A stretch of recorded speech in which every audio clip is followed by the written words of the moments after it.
नमस्कार दोस्त, आज की वीडियो में हम लोग समझने वाले हैं class 12th chemistry chapter number 5 जिसका नाम है अपक्रिया की कोट एवं दर।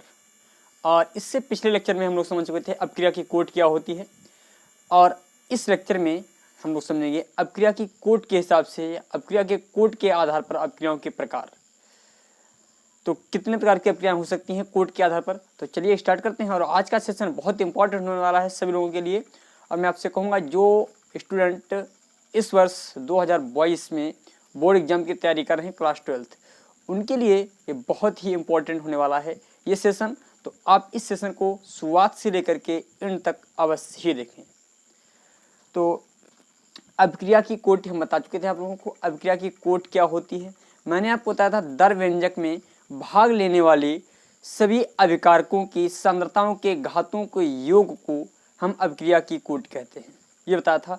और अपक्रिया की कोट के कुछ नियम बताए थे मैंने, और अपक्रिया की कोट को ज्ञात करने के कुछ रूल भी बताए थे, और कुछ अपक्रिया की कोट मैंने ज्ञात करके आपको दिखाई भी थी।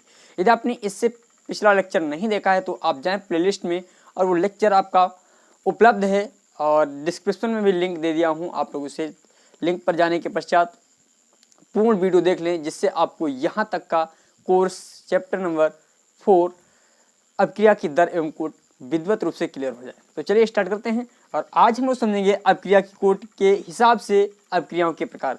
तो अपक्रिया की कोट के आधार पर देखा जाए तो अपक्रिया जो होती है आपकी 3 प्रकार की होती हैं। उसमें से पहली अपक्रिया होती है उसे कहते हैं शून्य कोट अपक्रिया। शून्य कोटि अभिक्रिया। और दूसरी जो होती है आपकी प्रथम कोटि अभिक्रिया। प्रथम कोटि, शून्य कोटि और यह प्रथम कोटि दिखाई पड़ रहा है, बिल्कुल दिखाई पड़ रहा है। प्रथम कोटि अभिक्रिया, प्रथम कोटि अभिक्रिया। फिर होती है द्वितीय कोटि अभिक्रिया। द्वितीय कोटि अभिक्रिया।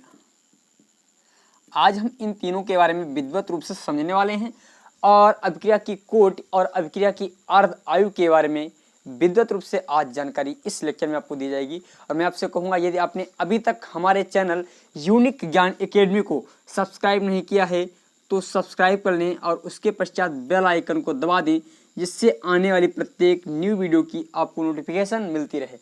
तो चलिए स्टार्ट करते हैं। क्या होती है शून्य कोट की अभिक्रिया।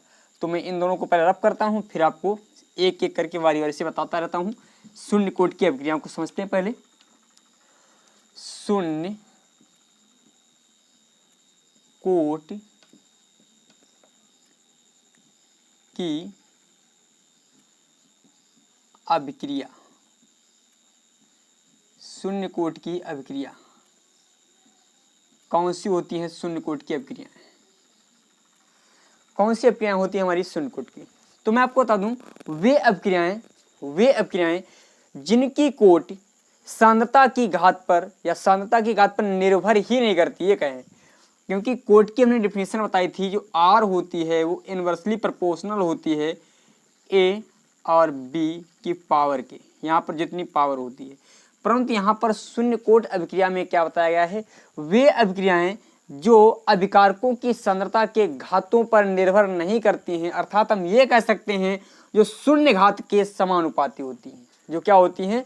क्योंकि घातों पर निर्भर नहीं करें, इसका मतलब कोई भी घातों का औचित्य ही नहीं है, अर्थात घातें यहाँ पर हो ही नहीं सकती हैं, क्योंकि घातों पर कोई निर्भरता ही नहीं है, तो हम शून्य घातें मान लेते हैं। तो यहाँ से डेफिनेशन क्या लिखेंगे? वे अभिक्रियाएं जो अभिकारकों की सांद्रताओं की शून्य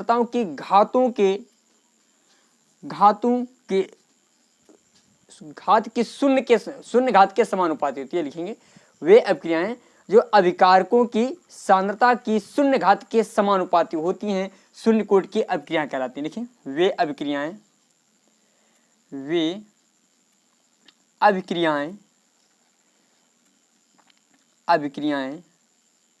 जो अभिकारकों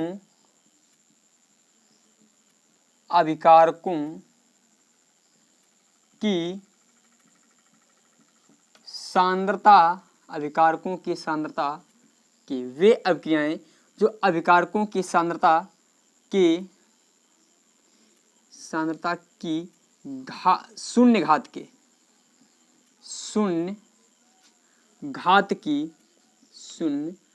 घात के समानुपाती होती हैं,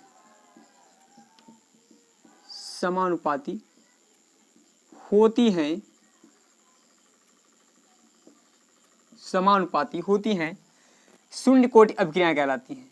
शून्य कोटि अभिक्रियाएं कहलाती हैं।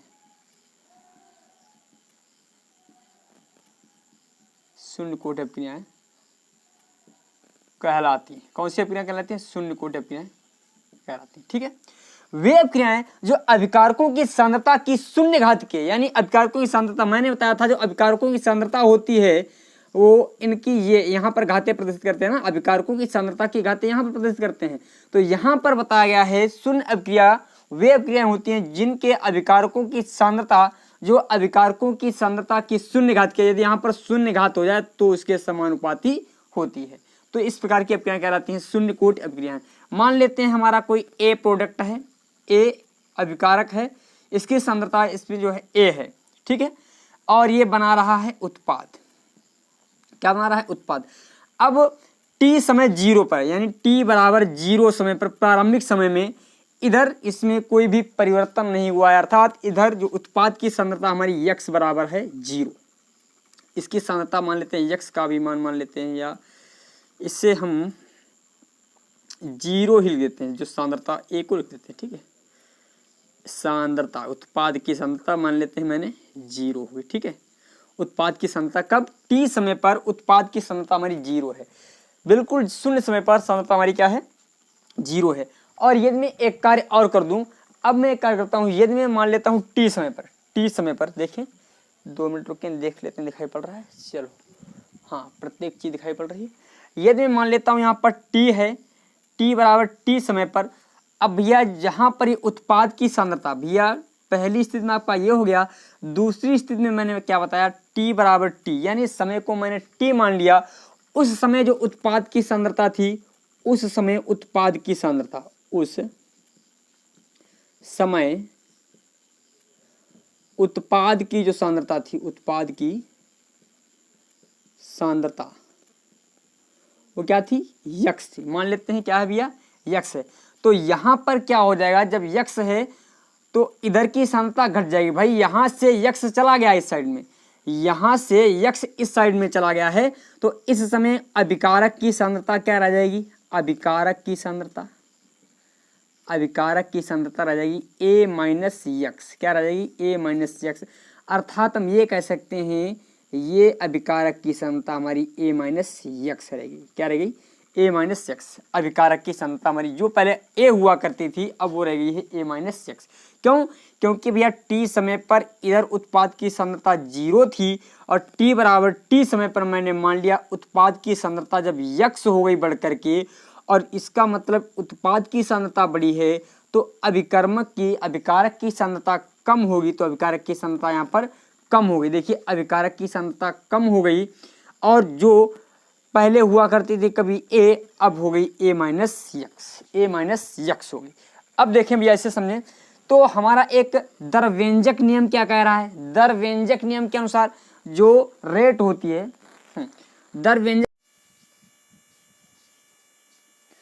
दरव्यंजक के अनुसार हमारी रेट होती है वो r प्रोपोर्शनल होती है, और यहाँ पर अभिकारक लिख देते हैं। अभिकारक की सांद्रता, अभिकारक की सांद्रताओं की घात, तो अभिकारक की सांद्रताओं की जो घात है वो हमने शून्य मानी है।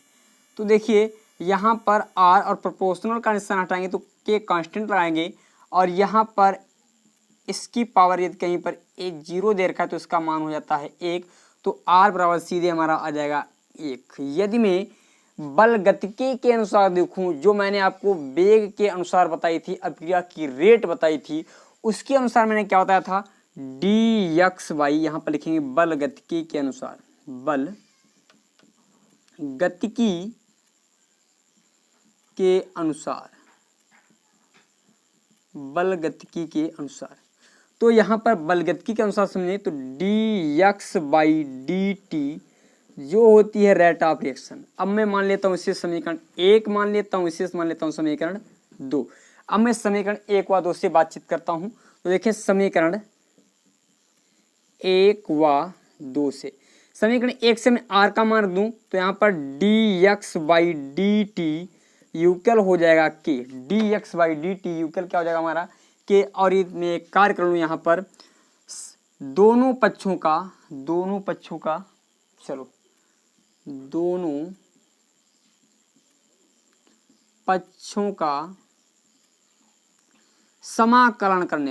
समाकलन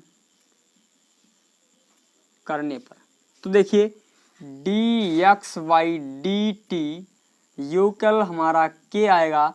अब देखें यदि हम एक कर इसमें और कर दें, dx को इधर ही रहने देते हैं और यहाँ पर लिख दें k dt लिख दें। अब इन दोनों का समाकलन कर लेते हैं, दोनों पक्षों में दोनों का समाकलन करेंगे तो देखिए क्या हो जाएगा, ये यहाँ पर dx और इधर में k को बाहर निकाल दिया, dt का समाकलन कर दिया क्योंकि k हमारा कांस्टेंट होता है। जब इसका समाकलन करेंगे तो x ही रहेगा और यहाँ पर k इंटू टी प्लस सी हो जाएगा, k इंटू टी प्लस सी। ये हमारा फार्मूले के अनुसार हुआ है। इस फार्मूले को ध्यान रखना, इस चीज़ को जब कुछ समय के लिए आप जो है दिमाग में ऐसे फीड कर लीजिएगा क्योंकि ये फार्मूले के बेस्ड के अनुसार होता है, फार्मूले से बेस्ड है। तो यहाँ पर x बराबर k इंटू टी प्लस सी आ गया, इसे समीकरण मान लेते हैं 3। अब मैं बात करूँ t बराबर प्रारंभिक समय में बात करूँ, प्रारंभिक समय में t बराबर 0 अर्थात t बराबर 0 समय पर जब हमने बिल्कुल रिएक्शन को स्टार्ट ही नहीं किया था, उस समय जो अभिकारक में जो सांद्रता थी वो हमारी a थी, परंतु उस समय उत्पाद की जो सांद्रता x जो मानी है वो हमारी क्या थी, 0। अर्थात प्रारंभिक समय में t बराबर 0 और x बराबर दोनों 0 थे। तो मैं इन दोनों का मान समीकरण 3 में रखता हूँ। समीकरण 3 में रखने पर तो देखिए यहाँ पर x का मान 0 रख देंगे तो 0, k इंटू टी का मान भी 0 रखेंगे प्लस c, तो हमें c बराबर क्या मिल जाएगा, 0। अब यही c का मान समीकरण 3 में रख देते हैं, लिखेंगे c का मान c बराबर 0 समीकरण 3 में रखने पर, तो t बराबर 0 जब मैं समीकरण 3 में रखता हूं तो क्या हो जाएगा, x equal k into t, c का मान 0 तो x बराबर आ गया k इंटू टी, तो k बराबर x/t। अर्थात इस फार्मूले के अनुसार हम अपक्रिया की कोट और अपक्रिया की दर आसानी से ज्ञात कर सकते हैं, जो आपके सामने फार्मूला है। अब हम लोग समझेंगे शून्य कोट की अपक्रिया का अर्ध आयुकाल। शून्य कोट की अपक्रिया का अर्ध आयुकाल क्या होता है, तो अर्ध आयुकाल की डिफिनेशन मैं आपको बता देता हूं। किसी अपक्रिया में अर्ध पूर्ण होने के लिए, किसी अपक्रिया को 50% पूर्ण होने के लिए जो समय लगता है उसे हम कहते हैं अर्ध आयुकाल। किसी अपक्रिया में लगा वह समय अंतराल जिसमें वह 50% पूर्ण हो जाती है, ये भी लिख सकते हैं। किसी अपक्रिया में लगा वह समय जिसमें वह 50% पूर्ण हो जाती है अर्ध आयुकाल कहलाता है। तो इसे हम टी हाफ से प्रदर्शित करते हैं, टी हाफ से, या कहीं पर हम T50 से भी प्रदर्शित करते हैं, ये दोनों वर्णों से इसे प्रदर्शित करते हैं, ठीक है। यदि मैं टी हाफ निकालूं शून्य कोट अपक्रिया के लिए तो भैया टी हाफ अर्थात टी बराबर मान लेते हैं टी हाफ हो जाएगा हमारा। और उस समय जो हमारी जब समय टी है उसमें सांद्रता में भी परिवर्तन होगा भाई। जब समय आधा निकल चुका है तो सांद्रता भी क्या हो जाएगी, पहले जो सांद्रता शुरुआती सांद्रता थी A और वही सांद्रता घट करके A/2 हो जाएगी।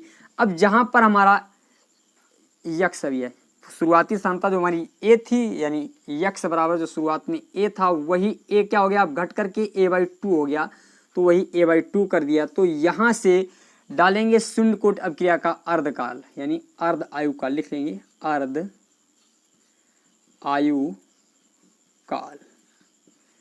अर्ध आयुकाल की मैंने डिफिनेशन आपको पहले ही बता दी है, वही डिफिनेशन आप लोग लिखेंगे। अब जहाँ पर ये जो फार्मूला निकाला है k, यहाँ पर k लिखा है इंटू x/t, तो यक्स की जगह पर रख देता हूँ a/2 और टी की जगह पर t½ रख देता हूँ, t½ तो यहाँ से t½ बराबर निकलेगा a/2 के, a/2 के t½ बराबर हमारा क्या निकला है a/2 के, t½ बराबर क्या निकला a/2 के। ठीक है, चलो ये है हमारी शून्य कोटि की अभिक्रिया का अर्ध आयुकाल। इस फार्मूले के अनुसार हम आसानी से फाइंड आउट कर सकेंगे। तो चलें और कुछ चीज़ें समझते हैं हम लोग इसमें।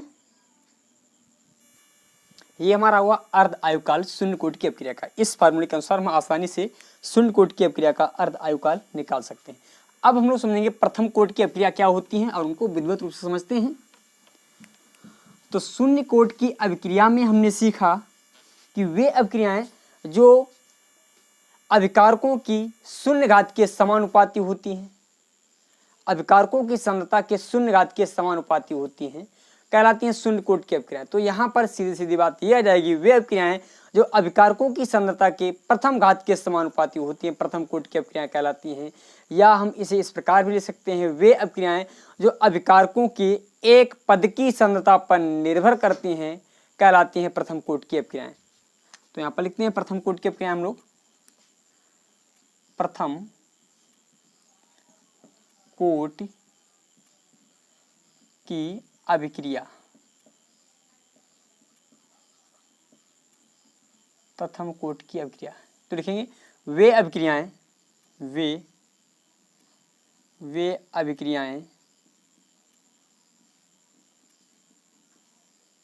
अभिक्रियाएं जो अभिकारकों की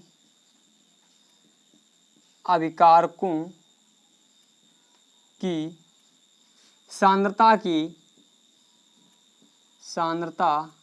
की प्रथम घात के समानुपाती होती है। वे अभिक्रिया जिनकी कोटि, हम लिखेंगे वे अभिक्रिया जिनकी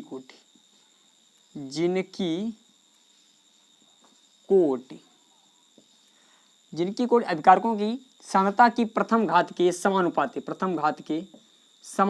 होती है, समानुपाती होती है, प्रथम कोटि की अभिक्रियाएं कहलाती हैं, प्रथम कोटि की अभिक्रियाएं कहलाती हैं।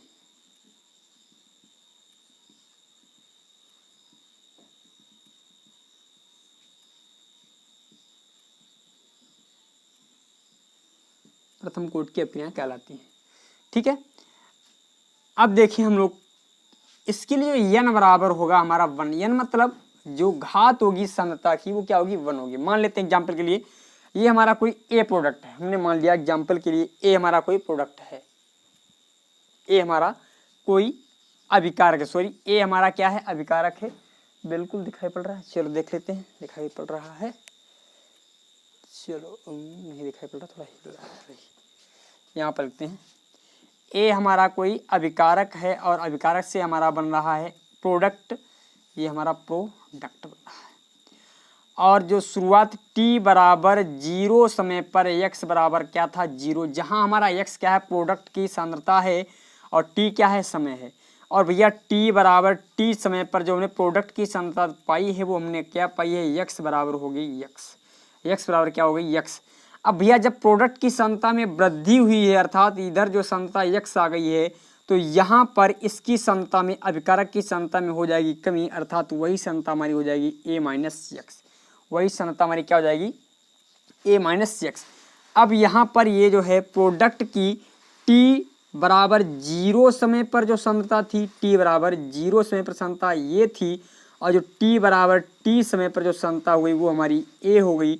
और यहाँ पर t बराबर 0 पर तो भाई सांद्रता हमारी a ही थी, जो x बराबर थी वो हमारी a, या मान लेते हैं इसे y मान लेते हैं, y बराबर a थी, और यहाँ पर भैया y बराबर हो गई y-x। अब हम बात करते हैं दर व्यंजक नियम के अनुसार कुछ चीजें समझते हैं। दर व्यंजक नियम क्या कह रहा है देखें, दर व्यंजक नियम के अनुसार, तो दर व्यंजक नियम के अनुसार, दर व्यंजक नियम के अनुसार जो r होता है वो प्रोपोर्शनल होता है किसके a के, r जो होता है डायरेक्टली प्रोपोर्शनल होता है a के। और भैया आर को हटाएंगे, यहाँ पर एक कांस्टेंट लगाते हैं, एक कांस्टेंट यानी एक नियतांक लगाते हैं के, और यहाँ पर लिखते हैं ए। अब देखें यहाँ पर जो ए क्या है, ए क्या है हमारा टी समय पश्चात की सांद्रता है, जहाँ ए बराबर टी समय पश्चात सांद्रता, जहाँ ए बराबर टी समय पश्चात सांद्रता, टी समय पश्चात क्या है सांद्रता है। तो देखिए यहाँ पर भैया जहाँ पर हमने ए लिखा है वहाँ पर हम लिख देते हैं ए माइनस एक्स, तो यहाँ पर हो जाएगा आर यू कैल के इंटू ए माइनस एक्स हो जाएगा, ए माइनस एक्स, और इसे हम लिख देते हैं स्मॉल ब्रैकेट में। अच्छा, जिस ब्रैकेट में लिखे कोई दिक्कत वाली बात नहीं। इसे मान लिया समीकरण 1। ये हमारा दरव्यंजक नियम के अनुसार था। अब मैं मान लेता हूँ बलगतिकी के अनुसार निकालेंगे। तो बलगतिकी के अनुसार मैंने बताया इसमें जो होता है अभिक्रिया की सांद्रता में परिवर्तन तथा उसमें लगा समय, वही क्या कहलाता है, अभिक्रिया का वेग, यानी गति के बारे में बात करता है, वही अभिक्रिया की वेग को बताता है। तो अर्थात ये बलगतिकी के नियमानुसार समझेंगे। तो देखें बलगतिकी के नियमानुसार, बलगतिकी के नियमानुसार, बलगतिकी के दो जाओ थोड़ा, चलो हाँ अब ठीक है, बलगतिकी के नियमानुसार तो यहाँ पर जो आर होती है वो dx/dt के बराबर होती है। इसे मान लेते हैं समीकरण 2, इससे समीकरण मान लिया मैंने 2। अब समीकरण 1 व 2 से, समीकरण 1 व 2 से, तो देखिए समीकरण 1 से हम r का मान रख देते हैं समीकरण 2 में, तो यहाँ पर हो जाएगा k और a माइनस एक्स, और यहाँ पर हो जाएगा dx/dt।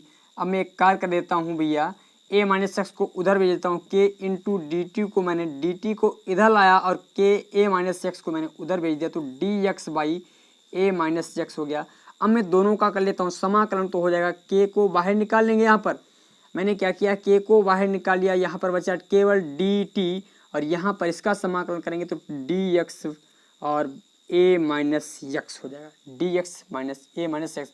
अब कहीं पर जब हम इसका समाकलन करते हैं तो मैंने आपको अभी बताया था k इंटू टी प्लस सी होता है, और इसका समाकलन जो होता है log e base 1 minus a minus x होता है, log e base 1 minus a minus x होता है। इसके फार्मूले को आप लोग याद रखेंगे, कहीं पर भी dx/x का समाकलन किया जाता है तो इस प्रकार लिखा जाएगा, dx/x का समाकलन तो log e बेस x लिखा जाता है, log e बेस x लिखा जाता है। ठीक है, तो मैंने यहाँ पर इसे लिख दिया। अब देखो ना समझते हैं, यदि मैं एक फार्मूला हम लोगों ने और पढ़ा है भैया, log e बेस x, कहीं log e बेस 1/x लिखा है तो हम इसे लिख सकते हैं माइनस का log e बेस x भी आसानी से इसे लिख सकते हैं। इस फार्मूले के अनुसार यदि कहीं पर log e बेस 1/x लिखा है तो माइनस का लिख सकते हैं, minus log e base x लिख सकते हैं। यहाँ पर प्लस का निशान हटा करके इसके पर हम माइनस का निशान लगा देते हैं। ठीक है, अब यहाँ पर हम लिख सकते हैं क्या, k इंटू टी प्लस सी, और यहाँ पर log माइनस का e बेस x। ठीक है, log e बेस x। यदि इसे मान लूँ समीकरण में 3, मैंने इसे समीकरण नंबर 3 मान लिया। अब हम बात करते हैं समीकरण प्रारंभिक समय में। तो प्रारंभिक समय में t बराबर 0 तो x बराबर भी 0 होगा, t बराबर 0 और x बराबर भी 0। तो जहाँ पर हमारा t दे रखा है, जहाँ पर हमारा t दे रखा है वहाँ पर 0 रख देते हैं, और जहाँ पर हमारा x दे रखा है वहाँ पर भी हम क्या रखें, 0 रख दें। जहाँ पर t और जहाँ पर x दे रखा है दोनों जगह पर मैं रख देता हूँ 0। देखिए यहाँ पर हमारा क्या निकलेगा, log e बेस x। ठीक है, यहाँ तक तो सही है, सॉरी यहाँ पर e बेस x के पर यहाँ a माइनस एक्स लिखेंगे ना, क्योंकि a माइनस एक्स लिखेंगे आप, ये देखो। ठीक है, अब देखें a t बराबर 0 तो k इंटू टी के पर 0 प्लस c को ऐसे लिखेंगे माइनस का log, और यहाँ पर a माइनस एक्स है और x के पर रखेंगे हम 0, तो यहाँ पर c बराबर माइनस का log e बेस x प्राप्त हुआ, log e बेस x। ये हमें किसका, sorry e base a, e base हमारा a, ये हमें c का मान प्राप्त हो गया। अब ये c का मान हम वैल्यू पुट करते हैं समीकरण 3 में। c का मान समीकरण 3 में वैल्यू पुट करने पर, c का मान समीकरण 3 में वैल्यू पुट करेंगे तो क्या हो जाएगा भैया, k into t plus c की जगह पर रखेंगे माइनस का log e base equal हो जाएगा log, और ये भी हमारा होगा माइनस ए का होगा, ये भी क्या होगा भैया माइनस का log ए माइनस यक्स ई बेस में है। ठीक है, यदि मैं के इंटू टी को इधर ही रहने दूं और इसको उस साइड में भेज दूं तो क्या हो जाएगा log, ये तो माइनस में है ही हमारा इधर वाला, log ई बेस और ए माइनस यक्स, और ये वाला जब माइनस का उधर जाएगा तो हो जाएगा प्लस का log ई बेस ए, log ई बेस ए हो जाएगा। अब देखिए इधर के इंटू टी यदि मैं इसे लिख दूँ log ई बेस ए को प्लस में ही से पहले लिख दिया और ये वाला माइनस में था तो इसे बाद में लिख दिया, और वो भी चिन्ह के साथ लिखा।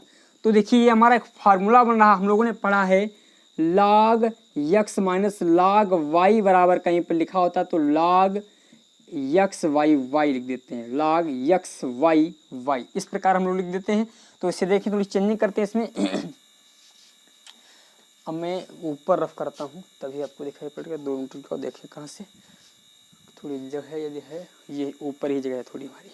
चलो मैं इसे रफ करता हूँ और आपको नोट कर लेंगे विधिवत रूप से, क्योंकि जो मैं बोल रहा हूँ ये सब आपको नोट भी करना पड़ेगा। तो देखिए जब इसके अनुसार जब हम इसे तोड़ेंगे तो हो जाएगा के इंटू टी और यहाँ पर log ई बेस, तो log ई बेस तो लिखना ही पड़ेगा, और यक्स की जगह पर हमारा ए दे रखा है तो यक्स की जगह पर ए लिख दिया, और वाई की जगह पर ए माइनस एक्स तो ए माइनस यक्स लिख दिया। और हमें निकालनी है अभिक्रिया की कोट, तो के बराबर आ जाएगा 1/t, यहाँ पर लिख दें 1/t log ई बेस ए अपान ए माइनस एक्स। ये हमारा क्या मान मिल गया भैया, ये अभिक्रिया की कोट। इस फार्मूले के अनुसार हम अभिक्रिया की कोट आसानी से फाइंड आउट कर सकते हैं इस फार्मूले के अनुसार। यदि मैं यहाँ पर log ई बेस का मान रख दूं, log ई बेस का मान 10 के आधार पर रख दूं, तो log ई बेस का मान 10 के आधार पर जो होता है 2.303 log 10 होता है log ई बेस का मान।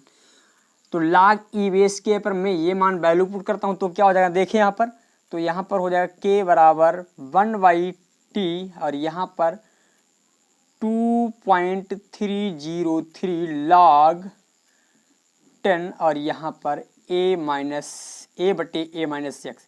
इस फार्मूले के अनुसार भी हम आसानी से ज्ञात कर सकते हैं अभिक्रिया की कोट। किस अभिक्रिया की, प्रथम कोट की अभिक्रियाओं की कोट को आसानी से, प्रथम कोट की अभिक्रियाओं की आसानी से स्पीड यानी दर ज्ञात कर सकते हैं, दर स्थिरांक ज्ञात कर सकते हैं, दर गुणांक ज्ञात कर सकते हैं इस रिएक्शन के द्वारा। जहां पर ए हमारा क्या है, जहां पर कुछ चीजें, ए हमारा क्या है अभिकारक की सांद्रता, यक्स क्या है उत्पाद की सांद्रता, के क्या है दर स्थिरांक है, और ये सब हमारे कांस्टेंट वैल्यू है। ये टी क्या है, समय है। ठीक है, मैंने क्या होता है जहां ए अभिकारक की सांद्रता, जहां ए अभिकारक की सांद्रता, यक्स उत्पाद की सांद्रता, टी लगा हुआ समय, के दर स्थिरांक, के हमारा क्या है दर स्थिरांक। इस प्रकार ये हमारी प्रथम कोट की अभिक्रिया, प्रथम कोट की अभिक्रिया के लिए डेरिवेशन दर स्थिरांक हम इस फार्मूले के अनुसार आसानी से ज्ञात कर सकेंगे। और आप लोग इसे एक बार जरूर स्वतः ही रिवाइज करेंगे, क्योंकि जितना आप रिवीजन करेंगे उतना ही आपको क्लियर हो जाएगा। यदि आप रिवीजन नहीं करेंगे तो आपको क्लियर नहीं होगा। अब हम लोग समझते हैं प्रथम कोट की अभिक्रिया के लिए अर्ध आयुकाल। प्रथम कोट की अभिक्रिया के लिए अर्ध आयुकाल क्या होता है।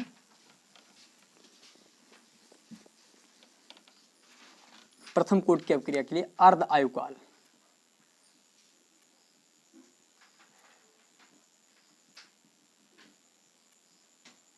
तो अर्ध आयुकाल की डेफिनेशन तो हम सभी लोग जानते हैं, किसी अभिक्रिया का वह समय अंतराल जिस समय अंतराल में अभिक्रिया की सांद्रता पहले की 50% रह जाए, पहले की 50% रह जाए, अर्थात हम ये कह सकते हैं किसी अभिक्रिया में लगा वह समय अंतराल जिसमें अभिक्रिया 50% पूर्ण हो जाती है, अभिक्रिया का अर्ध आयुकाल कहलाता है। अभिक्रिया का अर्ध आयुकाल कहलाता है।